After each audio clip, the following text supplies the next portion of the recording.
shirt? I was going to say, is it you? In my first season, I wore 20, and then I moved to number 2. How did you?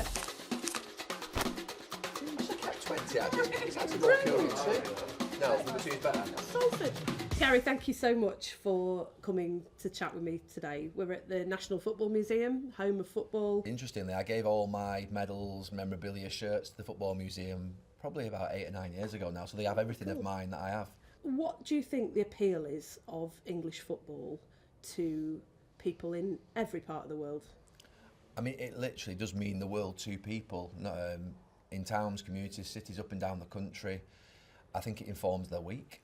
Yeah. You know, whether you have a good week, a bad week. Going to the match as a kid for me was just the greatest thing in the world. It brought magic to my life, and I truly mean that. I get goosebumps when I think about travelling to Old Trafford with my dad, driving over Barton Bridge and then thinking I'm nearly there.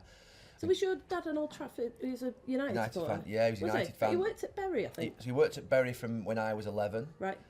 So that's when he started at Bury, and he worked there for 25, 30 years. My mum obviously was the last person in there, took the call from the FL when Bury was obviously went in to bankruptcy. I grew up in Bury, so my stepdad was a lifelong season ticket holder at Gig Lane. And, you know, we know what those clubs mean to people, and we know what it means to lose them.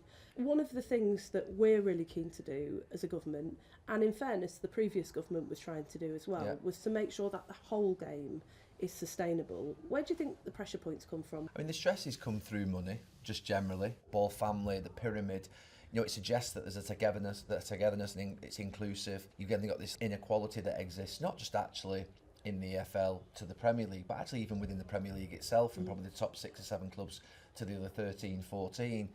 And I just feel that at this moment in time, there is a sort of a stretch that's occurring that makes me feel a little bit uncomfortable. I think over the last few years, COVID, the Super League proposal, big picture, obviously clubs like Bury, Wigan, Bolton coming under enormous pressure, I think has brought it to the fore that we just need some guardrails in place and some protections, because I do believe there is enough to go around. I do believe we can protect the integrity and the competitiveness of the Premier League, because it's an amazing thing. I watch it every week and I marvel at it.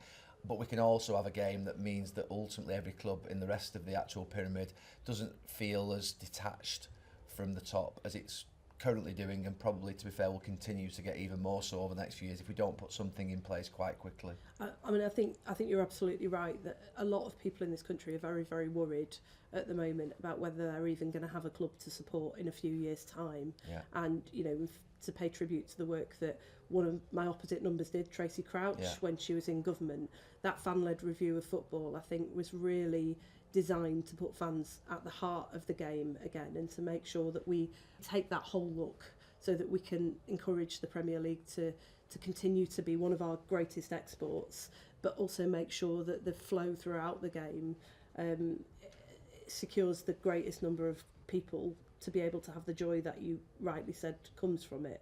The intention is that it incentivises football to come to its own agreement. I would support that. I believe that the regulator will not only benefit the EFL clubs who are in support of it, but I also think it can be beneficial to the Premier League in respect of the challenges that they have internally, you know, getting those 20 clubs or 14 clubs that you need to get the agreements to pass things through. It's one of our greatest assets in the country.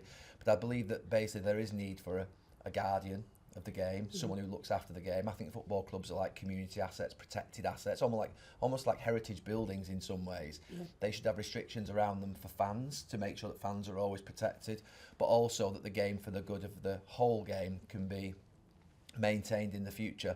It's too important in this country, football, for it to be, I think, left in the hands of just, if you like, individual owners to design the future of it. I know it's happened so far, but we've seen great stresses, we've seen the inequality grow, and I think now it's time for just that inequality to be brought back together. And I do believe the Premier League, the EFL, the National League, the FA, all parties, the LMA and the PFA, all the key parties in this country, and particularly the FSA, the fans groups, can come together more under a regulator, because they'll have the best interests of the game at heart. Success for me would be that the actual existence of a regulator would prove to be a deterrent for clubs to stray outside of what would be the guardrails and the boundaries that I think that should exist, but also will force the game to come together, because I do believe there are a lot of very good people in the Premier League, and there are a lot of very good people in Premier League clubs and in the FL clubs and in the executives of the FL, Premier League, National League and actually they all want the best interests of the game at heart.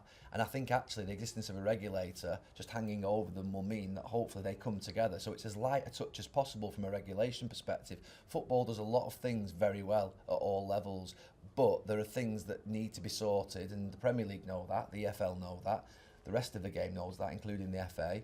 And I think that as light a touch as possible, a deterrent to clubs, a catalyst to be able to bring. I mean, we've been trying to get a deal, haven't we? A financial deal, a new financial deal now for the last 3 or 4 years. Yeah.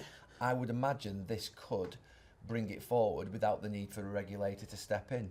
That would what my hope would be, because I think that ultimately the football should be able to, the family of football should be able to look after each other like a family, like a good family, working family would do. And I think that, you know, there needs to be stepping rights. The football clubs, you're never the owner of a football club, you're the guardian of a football club. I call it the custodian. You are, you're a custodian, you're a guardian, you're someone who's there for the temporary. The fans are there forever, the community's there forever, the town and city are there forever. We have to make sure that we're kinder. And that means that people at the top have to be kinder, but people at the bottom have to be more responsible with when they receive that money. Yeah, we think so too, and we think so largely because there've been so many of these conversations, so many different partners across the footballing world and out in the country over a very long period of time. Cross-party has You're absolutely right and there. lots of careful thought has gone into this. Everyone, like you said, wants to see football thrive and do well at every level, and it's one of our greatest exports and something that brings joy to millions and millions of people here in the UK. So we've got to get it right, and I feel really confident that with your help and others that we've got to exactly the right place.